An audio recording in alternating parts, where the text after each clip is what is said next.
আমি একজন জেনারেল লাইনের স্টুডেন্ট, বিয়ের জন্য দিনদার পাত্রী খুঁজছি। দিনদার পাত্রী কোথায় পাবো বা খোঁজ করবো? বাবা যদি আকিকা দিতে সক্ষম না হন, তাহলে বাবার বদলে অন্য কেউ কি আকিকা দিতে পারবে? একটি মেয়ের ডিভোর্স হওয়ার কতদিন পর সে অন্য আরেকটি বিবাহ বন্ধনে আবদ্ধ হবে? আমরা ছাত্রাবাসে থাকি, আমাদের মধ্যে এক ভাই অশ্লীল ভাষা ব্যবহার করেন। আমরা তাকে বারবার এ বিষয়ে সতর্ক করে আসছি, কিন্তু তিনি এ ধরনের ব্যবহার হতে নিবৃত্ত হচ্ছেন না। দায়িত্বশীলদের এ বিষয়ে অভিযোগ করা সম্ভবপর হচ্ছে না। সকল সহ্যসীমা অতিক্রম করার পর কয়েকজন মিলে তাকে উত্তম মধ্যম দেয়। এখন তাকে এই প্রহার করা জায়েজ হবে কিনা? একজন আলেম বলেছেন, খুব দ্রুত সারা বিশ্ব থেকে মাযহাব ডিলিট হয়ে যাবে। মাযহাব ডিলিট হওয়া কি আদৌ যুগের চাহিদা কিনা? মাযহাব হলো ইসলামের থট, এটা ডিলিট হতে যাবে কেন? এটা ডিলিট হয়ে যাবে এই ভবিষ্যৎবাণী করারই বা তার কি সুযোগ আছে তার হাতে আদৌ? এটা সন্দেহাতীতভাবে যদি মধ্যে কেউ বলে থাকেন, তাহলে এটা অবশ্যই ভুল কথা। আল্লাহ আমাদেরকে হেদায়েত দান করুন। এরকম কথা বলার কোনো কারণ নেই। স্কুল অফ থট, মাযহাব, এটা আমরা অনেকে মনে করি কোনো ব্যক্তির মতামত, কোরআন হাদিসের বিপরীতে কোনো ব্যক্তির মতামত, এটাকে আমরা অনেকে মাযহাব মনে করি। এটা একেবারে স্থূল ভুল। বুঝতে পেরেছেন? মাযহাব হলো কোনো ইমাম কোরআন এবং হাদিসের আলোকে যেটা উনি বুঝছেন, কোরআন হাদিসের দলিলের ভিত্তিতে যেটা বুঝছেন, ওই কনসেপ্টটাই মূলত কি মাযহাব। এটা অবশ্য যিনি বুঝছেন ওনার ওই কথাটাই যে চূড়ান্ত হয়ে গেছে তা না।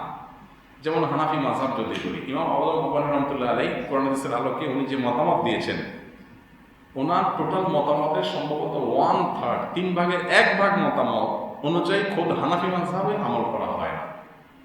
তার মানে দলিলের দিক থেকে মনে হয়েছে অন্যটা বেশি বিশুদ্ধ, সেটা আমল করা হয়। এই জন্য এটা মাযহাব থাকলে আপনার কোরআন হাদিসের বিপরীতে দাঁড় করে দিয়ে সেটাকে আপনার পৃথিবী থেকে চলে যাবে, থাকবে না, রাখা উচিত না, এগুলো অজ্ঞানতা ছাড়া আর কিচ্ছু না। পৃথিবীতে সৌদি আরবের ওলামা একরাম বলেন, মিশরের ওলামা একরাম বলেন, পৃথিবীতে উল্লেখযোগ্য কোনো দেশের কোনো আলেমই, সিনিয়র বড় ওলামা একরাম কেউ এ ধরনের জাহালত সুলভ কথাকে সমর্থন করেন না। বরং গতকালকে শেখ সালেহ আল ফৌজানের, সৌদি আরবের সর্বোচ্চ পরিষদের অন্যতম সদস্য হাফিজাহুল্লাহ, ওনার একটা বক্তব্য শুনছিলাম সালাত সম্পর্কে, নামাজ সম্পর্কে। স্পষ্ট করে বলছিলেন যে যেই শহরে যেই মাযহাব প্রচলিত আছে সেই মাযহাব অনুযায়ী নামাজ পড়তে পারে। অর্থাৎ কোনো এক ইমাম তার গবেষণার উপর যদি আমল করে, সাধারণ মানুষের নাজাত হয়ে যাবে।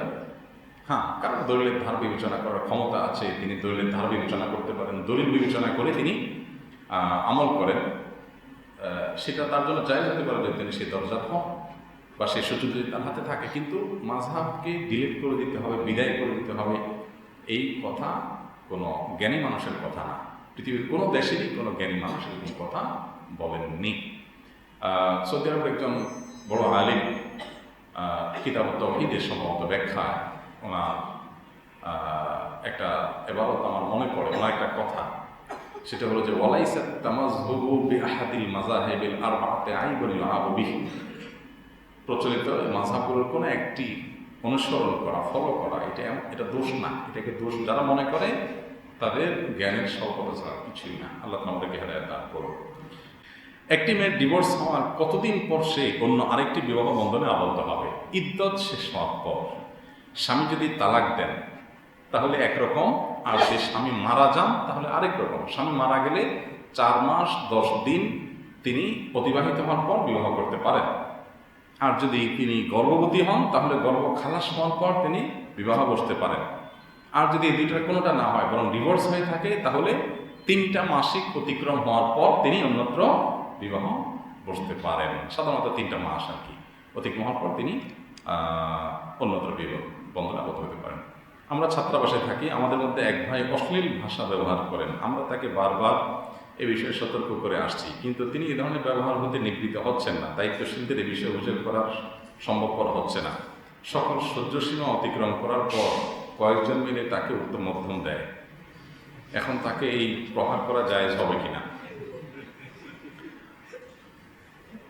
দেখুন, আইন নিজের হাতে তুলে নেওয়া ইসলামের দৃষ্টিকোণ থেকে উচিত না। চেষ্টা করা দরকার সর্বোচ্চ যে তার অন্যায়কে বন্ধ করার জন্য যথাযথ কর্তৃপক্ষের মাধ্যমে তাকে প্রেসার দেওয়া, যাতে করে সে তার অন্যায় থেকে বেঁচে থাকে।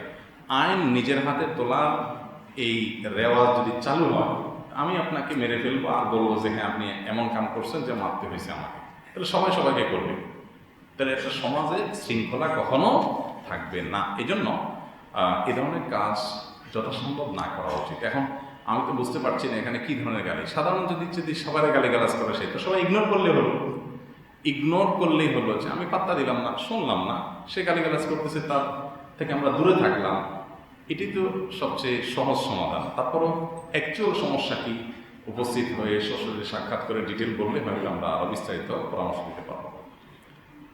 আমি একজন জেনারেল লাইনের স্টুডেন্ট, বিয়ের জন্য দিনদার পাত্রী খুঁজছি, দিনদার পাত্রী কোথায় পাবো বা খোঁজ করবো? দিনদার পাত্রী কোথায় পাবেন এটা আমি কোত্থেকে বলবো? আমার তো কোনো ম্যারেজ মিডিয়া নাই যে বলবো ঠিক আছে আসেন আমি ম্যারেজ মিডিয়াতে নিয়ে যাই। আলহামদুলিল্লাহ আজকাল অনেক সোশ্যাল মিডিয়াতে বা অনলাইনে অনেকগুলো প্ল্যাটফর্ম আছে, ভালো ভালো ম্যারেজ মিডিয়া, অনেক ইয়াংরা, তরুণরা এরকম অনেকগুলোকে ম্যানেজ করে। সেখানে দিনদার লোকজনের সিভি আদান প্রদানের ব্যবস্থা আছে। বিশ্বস্ত রিলায়েবল এরকম প্ল্যাটফর্ম খুঁজে বের করবেন। আর ভালো পাত্র ভালো পাত্রী খোঁজার একটা ভালো বুদ্ধি হলো ভালো চেইন। আপনি যে দিনদারদের একটা সার্কেলে থাকবেন, সেই সার্কেলে ম্যান টু ম্যান আপনি যোগাযোগ করে মানুষের চেইনে খুঁজলে সবচেয়ে ভালো হয়।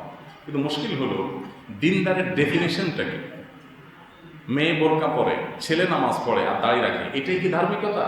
না। প্রকৃত ধার্মিকতা হলো ছেলে হোক আর মেয়ে হোক আল্লাহর সামনে সে নিজেকে পরিপূর্ণভাবে সোপর্দ করেছে কিনা, যে কোরআন শুনছে, হাদিস শুনছে, আল্লাহ এবং তার রাসূল সাল্লাল্লাহু আলাইহি ওয়াসাল্লামের আদেশ নিষেধ শুনছে, নিজেকে সঁপে দিছে, আর কথা বাড়ায় নাই সামনে। এইরকম মানুষ যদি হয় সে হলো আসল দিনদার। তার ধরা যাক একটা বিষয় সে প্রচন্ড জেদ ধরেছে, কিন্তু যখনই কোরআন হাদিস শুনছে সাথে সাথে সে আত্মসমর্পণ করছে, এই মানুষটা হলো সত্যিকারের দিনদার। বহু লোক আছে দাঁড়িয়ে আছে, টুপি আছে, নামাজে পড়ে কিন্তু চিটারি করে, কোনো খারাপ কাজ করে। অনেক মেয়ে আছে, বোরকা আছে, নামাজ পড়ে, কিন্তু এমন বদমেজাজ, আসলে দিনদারি বুঝে না, কারণ বদমেজাজি করা শরীয়তে জায়েজ না, কিন্তু সে করতেছে, তার ভিতরে কোনো প্রায়শ্চিত্ত নেই। তো এই জন্য প্রকৃত দিনদারি হলো আল্লাহর কাছে নিজেকে পরিপূর্ণভাবে সুপর্দ করে কিনা। মানুষের ব্যক্তিগত নেচারগুলো, অভ্যাসগুলো, এগুলো সিভিতে লেখা থাকে না, এগুলো এক দু মিনিটের কথা তার বোঝা যায় না। এই জন্য ভেতর থেকে খবর নিতে হয়। এই মেয়েটার সাথে উঠা বসা করেছে দীর্ঘ সময়, এরকম বিশ্বস্ত, নির্ভরযোগ্য, বিচক্ষণ মানুষদের সার্টিফিকেট নিতে হয় যে কেমন দেখেছে তারা, কোন ক্যাটাগরি তাকে পেয়েছে, তার নেচার কি, তার প্রকৃতি কি, এরপর আল্লাহর উপর ভরসা করে আগাইতে হয়। বাবা যদি আকিকা দিতে সক্ষম না হন তাহলে বাবার বদলে অন্য কেউ কি আকিকা দিতে পারবে? আকিকা কোনো বাবা আর্থিক কারণে দিতে পারছেন না, যদি বাচ্চার নানা, বাচ্চার দাদা বা অন্য কোনো এক্সওয়াইজেড যে কোনো ব্যক্তি বলেন বাচ্চার বাবাকে যে তোমার ছেলের আকিকা আমি দিয়ে দিচ্ছি, তাহলে বাবার তরফ থেকে তিনি দিতে পারেন। কিন্তু আকিকাটা মূলত বাবার উপরে বর্তা। আর্থিক যে কোনো ইবাদত একজন আরেকজনেরটা করে দিতে পারেন, তার তরফ থেকে করে দিতে পারেন। বোঝাতে পারছি? আমি হজ করব, একজন এসে আমাকে টাকা দিয়ে বলবো যে আমি টাকা দিয়েছি, আপনি তো হজ করেন, তাহলে তিনি টাকা দিয়ে আমাকে হেল্প করেছেন, তিনি আমাকে সব পাবেন। বাট আর্থিক ইবাদত যেহেতু টাকাটা তিনি যোগান দিয়েছেন, আমি হজ করলাম, জায়েজ আছে। আমার ছেলে আকিকা দিব, টাকা নেই, কেউ একজন এসে আমাকে বলবো এই নেন ছাগল কেনার টাকা, আপনি আকিকা দেন, তো আমি এটা দিয়ে আকিকা দিলাম, জায়েজ আছে। ইভেন কি উনি জবাই করে দিলেন, কিন্তু আমাকে জানাইতে হবে যে আপনার ছেলের আকিকা আমি দিচ্ছি, আপনার তরফ থেকে আমি দিয়ে দিচ্ছি, আদায় হবে, কোনো অসুবিধা নেই।